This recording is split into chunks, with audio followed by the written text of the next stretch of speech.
LGBTQA+. So happy to be one of us, 'cause that's love. That's love. Hi everyone, this is Kat Danser coming to you from the La Tienda cigar shop in Edmonton, Alberta.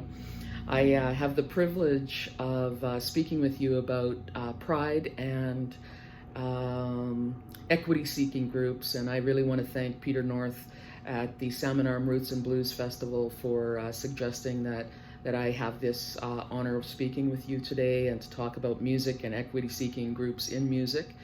I've been a professional musician for over 2 decades now, and have just completed my 6th full-length album, and I've done 4 collaborative albums as well, and have focused my career on a genre, American roots and blues music, which has typically been dominated by white male artists.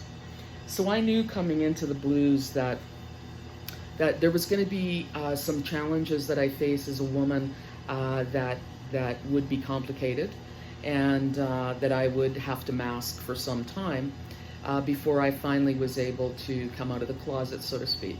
So I have been married now for 19 years to a wonderful woman named Jill, and we have 2 puppies, Bodhi and Cleo, and have our beautiful home here in Edmonton. Even though Jill has been with me as my partner for the better part of my music career, it hasn't been easy to be a queer woman in the blues, or be a queer woman in the music community in Canada. Part of the blues requires a certain authenticity and honesty, and although the roots of oppression are different for women or queer women as compared to people of color, the effects of oppression are similar. And so equity-seeking groups really need support to be able to make our arts industry a lot stronger than it has been. So today I wanted to talk about 2 things. One is to compare the challenges I face today compared with challenges I faced in the past. And one of my sad stories from the 1990s is that I was involved in a very critical accident that ended my Olympic weightlifting career. This was before I ever became a musician. And when I was looking to get medical service for taking a really bad fall, I was refused service at the University of Alberta Hospital because I didn't have a male partner. I had a female partner at the time. So this wasn't uncommon in the 90s, keeping in mind that Alberta didn't acknowledge the human rights of anyone in the queer community until Delwyn Vreend took the case all the way to the Supreme Court.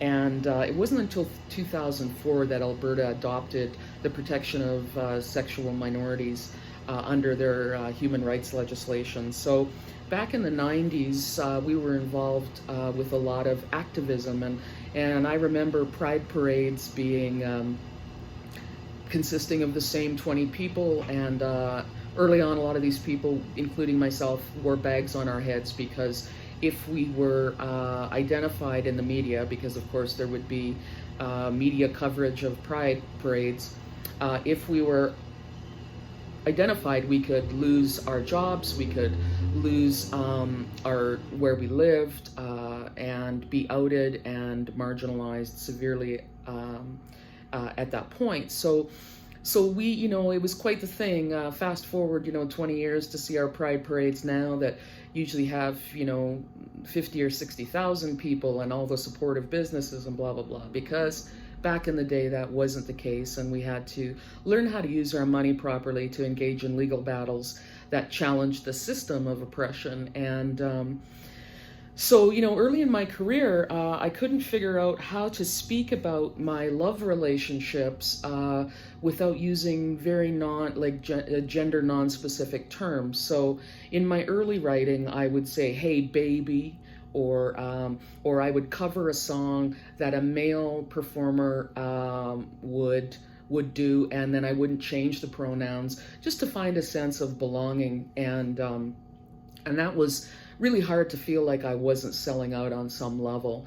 But at some point, probably around 2010, I remember sitting with the Canada Council for the Arts people and saying, I think the funding model really needs to change. I think that equity-seeking groups, it should be mandated that equity-seeking groups don't receive funding until we have certain percentages of selection of artists, because it's incredibly difficult to contract services to festivals when we're not in the dominant or the majority population. So at that point in the conference, I was laughed out of the room, literally, by my peers and by funding agencies who didn't know what to do with me. So I made it a point of not writing material any longer that was going to hide who I am. I've been married to the same person now for 19 years. We have wonderful puppies and have built a beautiful life. But it did take me quite a while to come out of the closet in the musical world. So it's a real privilege to be speaking with Salmon Arm businesses on behalf of the arts community to talk about the importance of recognizing diversity and including equity-seeking groups in all ways. Now, inclusion isn't always an easy thing to understand, but the creation of safe space is more than putting a sticker up in your business saying, hey, we're like queer positive, or we support the LGBTQ 2+, and it's more than that. It's about finding a way to create spaces where, even though we have differences of opinion, we can talk about that and we can present ourselves as all of who we are. When we present ourselves all of who we are, whomever we are, whatever groups we're representing, we simply build a stronger society and a stronger arts community, and that's a for sure. So safe space really includes space where people can bring all of who they are and trust that we're not going to be marginalized or belittled or ridiculed, but simply making space for those of us who are outside of the mainstream. And, it's really interesting because I've recently wrote a song. Actually, it was on my last album, Go and Gone, and it was a song called Light the Flame. And much like many people, I was appalled that Donald Trump was elected into office, given his offenses against women, given his racist stereotyping positions on things during the election campaign. And when he was elected that night, I wrote two songs, one called My Town and the other called Light the Flame.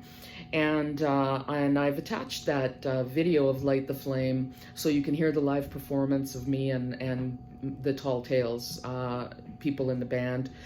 Jimmy Gabosh is on guitar, Chris Brzezicki is on stand-up bass, and Kelly Cruz is on the kit. And we recorded that with Michael B. McDonald, who's a documentary filmmaker. And we recorded that at the Blue Chair Cafe shortly after I released Light the Flame. So please give that a watch when you get to the end of this video. So, all the interesting, time has moved on. In Alberta, we now have human rights that protect sexual minorities. And we're having to face ourselves in a way that we haven't before. And this has brought about numerous challenges and numerous changes to our world. And recently, I've come out of the closet again as a cigar smoker. I've been a cigar smoker, my light just went out. I've been a cigar smoker all my life, but had a certain amount of shame about that because that's considered a male-dominated space or a masculine domain. And in fact, last year I became the first female member of a cigar club in Canada. And while I've received a lot of support in the actual club itself, there's been, it was kind of had an old boys sensibility about it, and I found myself having to go back in time and advocate for myself in the sexual minority category and the gender category to say, we really need to make some space for me in order to be here, in order to support your business. And it really, the membership reacted very strongly, primarily white male members who had built this club. And they reacted very strongly to my request to use respectful language and to remember that there is a woman and a queer woman in the group, and that sexist, racist, anti-female jokes are not welcome to my ears. But, it was really interesting because I decided that I needed to back up what I was saying about wanting to be included in an inclusive space. And I needed to say, if this business won't make that adaptation, then I need to move my business elsewhere. And unfortunately, it came to that point. It was very, very stressful for me. And I tried to create a call-in culture, not a call-out culture. It's not about saying, hey, you have to appreciate me or be like me. It's just making space for me to be who I am. The owner of the business, in addition to some members, were very supportive of me, and finally were able to correct this space to make it a more inclusive space for me so that they could keep me as a member. And it meant a great deal, but it meant digging up all those old feelings and those old wounds from the 90s. So pride is a complex term. For those who have never needed to claim pride in their sexuality because they've been accepted in the mainstream, they don't realize that we celebrate heterosexuality every day of the year, and that pride comes to recognize our history from Stonewall onward, from the civil rights movement in New York onward. And I have now become a representative in the present day of that history. And it's more than saying to artists, take pride. It's saying it requires courage. I know that you all have had tremendous courage to write your lives into music, or to put your lives into painting or poetry, or however you choose to express yourself. But also not to forget that you're a consumer, and that money talks, and that businesses that want your support will make the changes. And if they don't, that's okay. That's their right. We live in a democracy. But we need to take attention to where we put our energies, because we don't have energy for everyone all the time. But where are we going to put our energies, and how do we create those rich and beautiful networks so that we can be seen and supported? I am pleased to say that the Juno Awards Committee has nominated me to their executive to represent equity-seeking groups for Juno submissions, so that when artists go to jury selection for the Junos, it will go through my ears at least, and I'm part of representing our rich and fantastic community, and hopefully my perspective will start to break up some of those institutional colonial patterns of power that need to be displaced and that are being displaced. So the biggest thing with pride is keep the faith, act as you will, always take care with where you put your energy, be true to your art, and know that I'm with you, I stand with you, I support you, and if there's ever anything that I can do as an artist to encourage you, even with a few kind words, I'm very happy to do that. Thank you again to Peter North and the Salmon Arm Roots&Blues for hooking me into the Salmon Arm Pride initiatives. I wish you all very well, and I hope I get to see you next year in person, live music with the new album and my band, The Tall Tales. And until then, we'll leave you with this video called Light the Flame. Peace out, everybody. Bye-bye now. I wrote the first song I'm doing tonight. I wrote 2 songs the night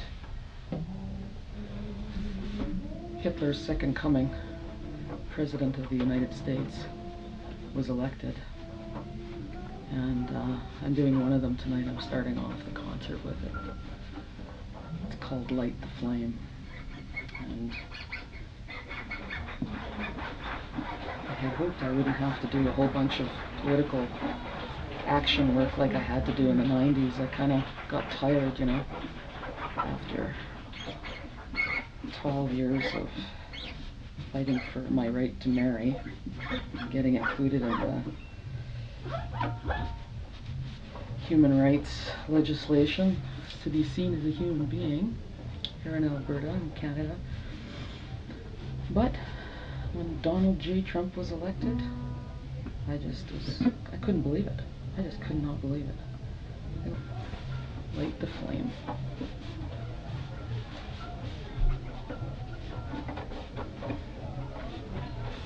The first line is actually a line that Pop Staples wrote about in 1964 when the marches were happening in the Deep South.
Of the land of the free,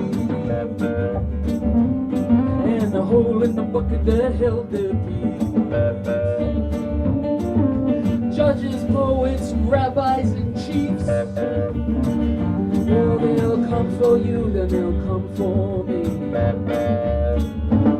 Oh, we're on the move again to light the flame.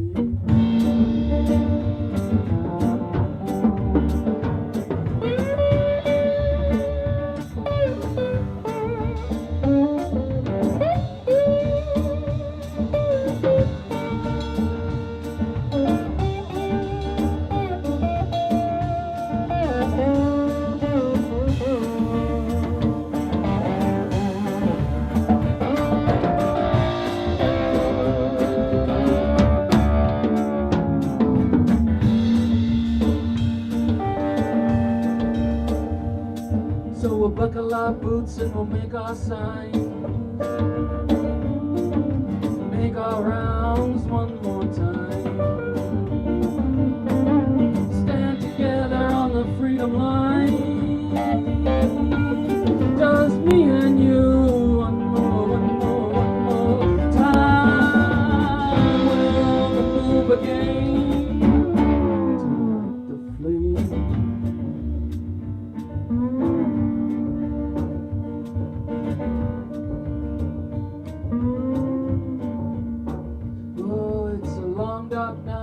USA. Big brother done lost his way. Copper queens rusting in the rain. No more worries, she just got to be ashamed. We're on the move again to light the flame.